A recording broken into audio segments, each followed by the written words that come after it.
Hello. इस video में अपन एक अगला क्वेश्चन डिस्कस करने वाले हैं जो कि प्योरली बेस्ड है रिकर्शन और बैकट्रैकिंग पे। अभी तक जितने मैंने क्वेश्चंस बताए हैं पहले उनको कर लेना, क्योंकि उनको अगर करोगे एक साथ एक के बाद एक करते जाओगे तो इस क्वेश्चन को समझने में बहुत ज़्यादा आसानी होगी, है ना। क्वेश्चन एक मीडियम लेवल का क्वेश्चन है जिसमें बैकट्रैकिंग और रिकर्शन दोनों यूज़ होता है। क्वेश्चन क्या कहना चाह रहा है पहले अपन ये देख लेते हैं।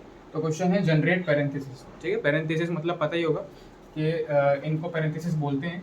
अपन को क्या करना है कि इंटीजर दे रखा है उसने n=3 इनपुट में, अपने को आउटपुट में ऐसे सारी स्ट्रिंग्स रिटर्न करना है जिसकी पैरेंथेसिस हम 3 ओपनिंग और 3 क्लोजिंग ब्रैकेट लगा के जो वैलिड पैरेंथेसिस बन रही है उन सबको अपने को रिटर्न करना है। ठीक है, 3 साइज दिए, इसका मतलब ये है कि तुम्हारे पास 3 तो ओपनिंग ब्रैकेट्स हैं और 3 क्लोजिंग ब्रैकेट्स। अब तुम इनमें से किसको किसको लेके ये सारी चीजें तुम बनाओगे, यानी ये सारी वैलिड पैरेंथेसिस तुम इनपुट, अब तुम इन दोनों में से पिक करके वैलिड पैरेंथेसिस बनाओगे और उन वैलिड पैरेंथेसिस को रिटर्न करोगे। ठीक है, वैलिड पैरेंथेसिस क्या होती है?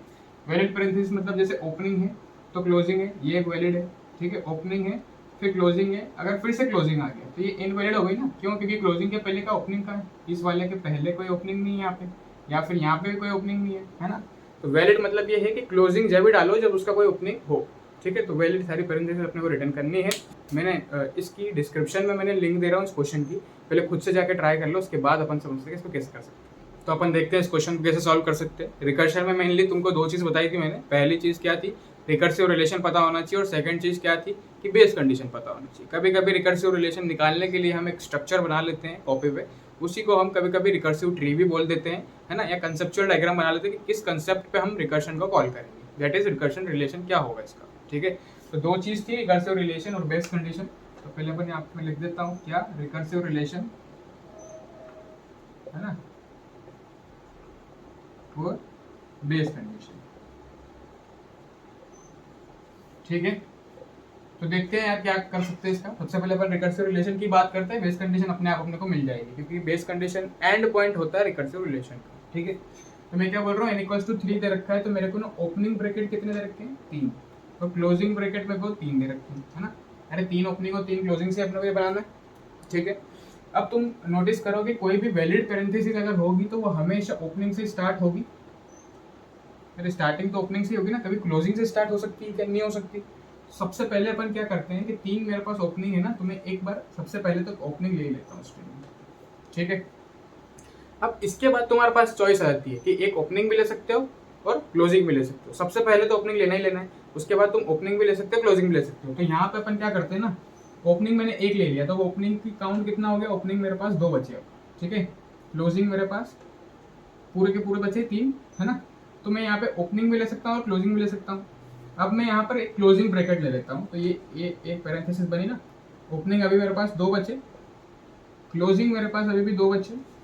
ठीक है, अब मेरे को अगर वापस इसमें कोई बोले कि इसमें तुम ओपनिंग या क्लोजिंग कौन सा वाला पिक करोगे, तो तुम ध्यान से देखो, इसमें मैं ओपनिंग तो ले सकता हूँ, इसमें मैं ओपनिंग तो ले सकता हूँ, लेकिन इसमें मैं क्या, मैं क्लोजिंग ले सकता हूँ? बिल्कुल भी नहीं ले सकता हूँ। क्यों नहीं ले सकता हूँ? क्योंकि ये एक इनवैलिड हो जाएगा, क्योंकि ये तो एक पेयर बन गया यहाँ पे ओपनिंग क्लोजिंग का। ये जो लास्ट में तुमने क्लोजिंग ले लिया वो एक्स्ट्रा हो जाएगा, और उस एक्स्ट्रा का कोई यहाँ पे ओपनिंग है नहीं। समझ रहे हो? तो तुमको क्या ध्यान रखना है कि अगर ओपनिंग लेना है मेरे को, अगर मेरे को ओपनिंग ब्रैकेट लेना है तो खाली ओपनिंग ब्रैकेट 0 से ज़्यादा हो, है ना। ओपनिंग अगर खत्म ना हो जब तक तुम ओपनिंग तो ले ही सकते हो। तो ओपनिंग अगर 0 से ज़्यादा है तो मैं ओपनिंग को ले सकता हूँ। ठीक है, ओपनिंग को मैं पिक कर सकता हूँ।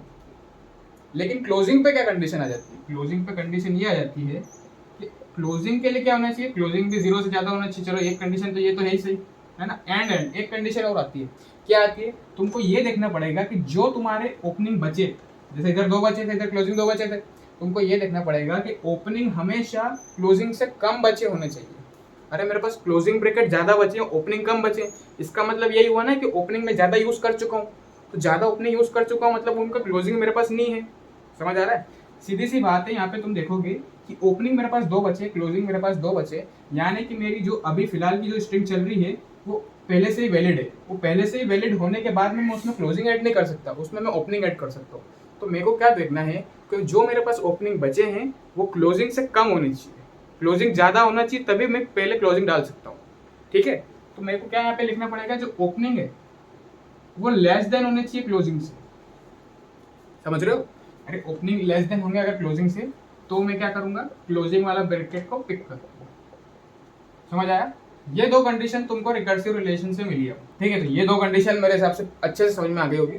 ओपनिंग ब्रैकेट कब लगाना है, जब वो जीरो से ज्यादा हो, मतलब अगर ओपनिंग ब्रैकेट तुम्हारे पास किसी भी मोमेंट ऑफ टाइम पे प्रेजेंट है तो तुम लगा सकते हो, लेकिन क्लोजिंग के लगाने के लिए कंडीशन तुमको देखनी पड़ेगी कि तुम्हारे पास जितने ओपनिंग बचे हैं वो क्लोजिंग से कम होने चाहिए, ठीक है। अगर कम ओपनिंग बचे हैं और क्लोजिंग ज्यादा है तो क्लोजिंग यूज कर लो, ठीक है। नहीं तो अगर ओपनिंग ज्यादा बचे और क्लोजिंग कम है तो तुम यूज नहीं कर पाओगे, ठीक है। सिर्फ ये एक छोटी सी कंडीशन हमारी क्लोजिंग ब्रैकेट को यूज करने के लिए लग गई, ठीक है। बाकी पूरा क्वेश्चन कितना सिंपल हो गया अब तुम ये देखोगे कि देखो अपने को मिल गया रिकर्सिव रिलेशन। मैंने बताया था रिकर्सिव रिलेशन अगर तुमको मिलता है तो उसी का एंड पॉइंट होता है बेस कंडीशन, ठीक है। एंड पॉइंट बेस कंडीशन होता है, तो एंड पॉइंट तुमको कहां से मिलेगा, तुम देखो यहाँ पे ओपनिंग 2 है, क्लोजिंग 2 है। मैं क्या कर रहा हूँ, हमेशा अगर किसी को भी पिक कर रहा हूँ तो उसको माइनस करते जा रहा हूँ। मैंने एक बार ओपनिंग लिया तो 3 - 1 किया तो 2 आया, वापस मैंने यहाँ पे क्लोजिंग लिया तो 3 - 1 करके 2 आया। तो जब ओपनिंग और क्लोजिंग 0 0 आ जाएंगे, है ना, ओपनिंग भी 0 हो जाएगा, क्लोजिंग भी 0 हो जाएगा, यानी कि मैंने एक एक बार सबको पिक कर लिया। तो मेरी बेस कंडीशन मेरे को यहाँ पे मिल जाती है कि if opening equal equal 0 and closing, ठीक है। अगर ओपनिंग 0 हो गया और क्लोजिंग 0 हो गया तो सीधी सी बात है यार, मैंने 3 ओपनिंग और 3 क्लोजिंग यूज कर लिए, है ना। अभी क्वेश्चन के हिसाब से देखोगे तो 3 है, तो 3 ओपनिंग और 3 क्लोजिंग मैंने यूज कर लिए, तो मेरे पास बन गई जो बनना था मेरे पास, ठीक है। तो यहाँ पे जाके जब ये कंडीशन मीट होगी तो अपन जाके रिटर्न कर जाएंगे, ठीक है। बाकी बैक ट्रैकिंग कहाँ पे लगेगी, मेरे पिछले 2 क्वेश्चन से मैं बता रहा हूँ बैक ट्रैकिंग कहाँ लगेगी। बैक ट्रैकिंग वही लगती है कि जब भी तुम पिक करते हो ना, तो पिक करने के बाद में फंक्शन कॉल करा, उसके बाद में उसको हटा भी दो, उसको अनपिक भी कर दो, क्योंकि फिर आगे जाके तुम्हारे आंसर्स बदल जाएंगे, ठीक है। सिमिलरली यहाँ पे भी वेक्टरिंग लग जाएगी कि जब मैंने इसको पिक करा, मैंने फंक्शन कॉल करा और इसको अनपिक भी कर दिया, मतलब उसको हटा भी दो, पॉप बैक कर दो उसको, ठीक है। तो ये इस क्वेश्चन का पूरा बता दिया है मैंने किस तरीके से इसको सॉल्व करेंगे, क्या रिकर्सिव रिलेशन लगेगा इसमें, क्या बेस कंडीशन इसमें लगने वाली है ना। बिल्कुल सिंपल क्वेश्चन हो गया ये। क्यों हो गया, क्योंकि पिछली 2 वीडियोस से मैं तुमको इसी कंसेप्ट पे क्वेश्चंस करवा रहा हूँ, ठीक है। अब मैं चाहता हूँ इतना पूरा बता दिया, एक बार खुद से फिर से ट्राई कर लो, डिस्क्रिप्शन में लिंक दे रखी है इस क्वेश्चन की, जाके ट्राई कर लो। उसके बाद में मैं लैपटॉप में भी इसको फटाक से सॉल्व करके बता देता हूँ, ठीक है। फिर मिलते हैं लैपटॉप। तो इसको देख लेते हैं अपन सॉल्व करके, है ना। लीड कोड का क्वेश्चन नंबर 22 है ये, जनरेट पैरेंथेसिस, ठीक है। क्या दे रखा है, given n pairs of parentheses, write a function to generate all combinations of well formatted parentheses, ठीक है। इनपुट में तुमको एक इंटीजर दे रखा है, जैसा अभी मैंने बताया बोर्ड पे, सारे तुमको स्ट्रिंग्स रिटर्न करना है इसका, है ना, जो भी वैलिड पैरेंथेसिस तुमको दे, ठीक है। तो ये एक वेक्टर ऑफ स्ट्रिंग्स है, यहाँ पे तुम देखोगे कोडिंग पार्ट में देखोगे तो वेक्टर ऑफ स्ट्रिंग तुमको रिटर्न करना है ना। और यहाँ पे इंटीजर एन तुमको इनपुट में दे रखा है। चल, तो अपन इसका कोड करते हैं, अपन जैसे अपन ने डिस्कस किया बोर्ड पे मेरे वैसे ही कोड करेंगे। तो जो रिटर्न करना सबसे पहले वो बना लेता हूँ मैं, वेक्टर, ठीक है, वेक्टर ऑफ स्ट्रिंग, ठीक है। अब वेक्टर ऑफ स्ट्रिंग बना ली, वेक्टर के अंदर क्या होंगी, स्ट्रिंग्स होगी, तो एक स्ट्रिंग भी बना के लेके चलते शुरू से अपन, स्ट्रिंग str, ठीक है। यहाँ पे मैंने बताया था तुमको 2 चीज लेनी, एक ओपनिंग ब्रैकेट का काउंट रखना है और एक क्लोजिंग ब्रैकेट का काउंट रखना है। तो मैं एक इंटीजर टाइप ओपी से बना रहा हूँ ओपनिंग ब्रैकेट, कितने रहेंगे स्टार्टिंग में ओपनिंग ब्रैकेट एन के इक्वल रहेंगे, ठीक है। क्लोजिंग ब्रैकेट भी एन के इक्वल रहेंगे। चलो, इसके बाद अपन क्या करते हैं, फंक्शन कॉल करते हैं। फंक्शन कॉल कौन सा करते हैं, जो हम रिकर्शन लिखेंगे उसको कॉल करते हैं। क्या क्या पास कर दें उसमें, वी पास कर दें, है ना, वेक्टर ऑफ स्ट्रिंग पास कर दें, स्ट्रिंग पास कर दें, ओपनिंग पास कर दें और क्लोजिंग पास कर दें, ठीक है। ठीक है, यहाँ तक तो समझ में आ गया। अरे अपन ने डिस्कस किया था अभी बोर्ड पे, ओपनिंग और क्लोजिंग का काउंट हमारे पास होना चाहिए। तो स्टार्टिंग में मैंने उनको जितना मेरे को इनपुट में दे रखा है उतना ही उनका काउंट मैंने यहाँ पे इनिशियलाइज कर दिया है। उसके बाद मैंने इसको कॉल कर दिया है। इसको कॉल करने के बाद मैं चाहता हूँ कि ये जो वेक्टर ऑफ स्ट्रिंग है ना, ये भर जाए पूरा वैलिड पैरेंथेसिस से, ये भर जाए। ये अगर भर जाएगा वैलिड पैरेंथेसिस तो इसके बाद में तुमको इसको रिटर्न भी तो करना पड़ेगा, तो यहाँ पे रिटर्न भी लिख देता हूँ, ठीक है। तो ये तो हो गई हमारा जो फंक्शन दिया हुआ उसकी बात। अब अपन लिखते हैं इसका रिकर्शन। चल, तो रिकर्शन लिखने के लिए सबसे पहले क्या है, वॉइड, ठीक है, सॉल्व, फंक्शन का नाम सॉल्व है ना। इसमें क्या क्या अपने पैरामीटर्स लिए, एक तो वेक्टर ऑफ स्ट्रिंग लिया है, वेक्टर ऑफ स्ट्रिंग, ठीक है। और क्या लिया, स्ट्रिंग लिया इसके बाद मैंने, जो मैं वेक्टर में पुश करूंगा, है ना। इसके बाद मैंने लिया है इंटीजर टाइप ओपनिंग और इंटीजर टाइप क्लोजिंग, ठीक है। चलो, अब मैंने बताया था तुमको ओपनिंग कब ले सकते हैं और क्लोजिंग कब ले सकते हैं, ये 2 चीज़ अभी अपन ने बोर्ड पे डिस्कस करी। तो अपन सबसे पहले वो लिख लेते हैं कि ओपनिंग कब ले सकते हैं। तो अगर if opening is greater than 0, है ना, ओपनिंग का काउंट अगर 0 से ज़्यादा है तो मैं क्या करूँ, str में प्लस इक्वल क्या कर दूँ, ओपनिंग ब्रैकेट कर दूँ। ठीक है, अरे उसको लेना है मतलब ऐसे ही तो ले पाओगे, स्ट्रिंग में उसको अपन ऐड कर देंगे तो वो जाके ऐड हो जाएगा। तो ये ओपनिंग मैंने यहाँ पे ले लिया, पिक कर लिया। बैक ट्रैकिंग का बहुत ज़्यादा इसमें यूज़ हो जाता है, मैंने तुमको 2 बार अभी भी बता दिया। बैक ट्रैकिंग यहाँ पे इसलिए लग जाएगी क्योंकि यहाँ पे फंक्शन कॉल करूंगा, मैंने उसको लिया, फंक्शन कॉल करा और उसको हटा भी दिया। ठीक है, तो तुम्हारा कोड बिल्कुल सही चलेगा। तो अभी मैंने इसको ले लिया है, फंक्शन कॉल कर लेते हैं अपन। फंक्शन कॉल में क्या क्या आ जाएगा, एक तो वेक्टर ऑफ स्ट्रिंग आ जाएगी, उसके बाद में जो स्ट्रिंग हमारी चल रही है वो आ जाएगी। स्ट्रिंग के बाद में क्या आ जाएगा हमारा, ओपनिंग ब्रैकेट जो है मैंने एक बार ले लिया ना तो -1 कर दूं। ठीक है, फिर क्लोजिंग ब्रैकेट, और ये हो गया खत्म। समझ आया -1 क्यों किया? अरे एक बार मैंने ओपनिंग ब्रैकेट यहाँ पे ले लिया ना, ये पिक कर लिया, तो मैंने ओपनिंग ब्रैकेट में से माइनस कर दिया 1। ठीक है, ये करने के बाद में हम str.popback लगा देते हैं।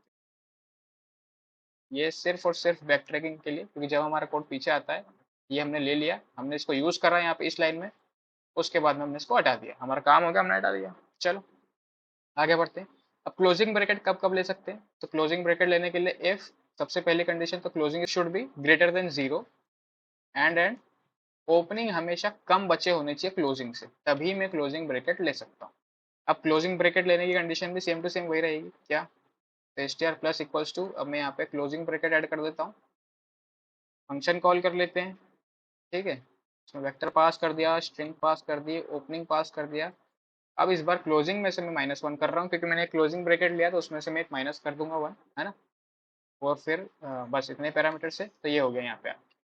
तो इसके बाद तुमको क्या लिखना पड़ेगा, हमें वापस उसको पॉप बैक भी करना पड़ेगा ना। हमने क्लोजिंग ब्रैकेट लिया, उसको यूज किया, उसके बाद हमने उसको पॉप कर दिया, हमने उसको हटा दिया। ठीक है, ओपनिंग ब्रैकेट लेने की कंडीशन ये रही, क्लोजिंग ब्रैकेट लेने की कंडीशन ये रही। बचता है तो क्या बचता है, अपने कोड में रिकर्सिव रिलेशन का काम पूरा हो चुका है, बेस कंडीशन हमारी बचती है।